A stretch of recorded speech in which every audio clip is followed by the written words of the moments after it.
قبل أن نبدأ اشتركوا في القناة وفعلوا زر الجرس ليصلكم كل جديد.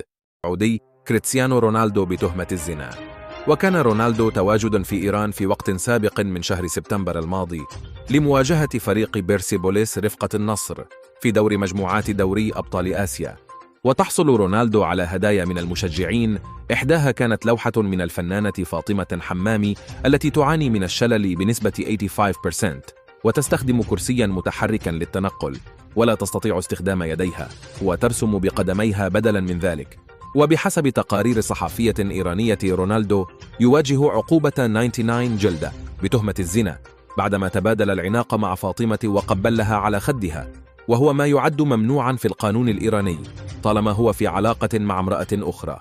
من جانبها أعلنت السفارة الإيرانية في إسبانيا في بيان رسميا: ننفي بشدة صدور أي حكم قضائي ضد أي رياضي دولي في إيران.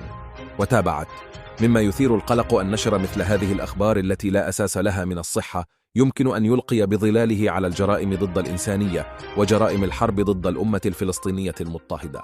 ووصل: تجدر الإشارة إلى أن كريستيانو رونالدو سافر إلى إيران يومي 18 و17 سبتمبر للعب في مباراة رسمية لكرة القدم، ولاقى استقبالا حسنا من قبل الشعب والسلطات.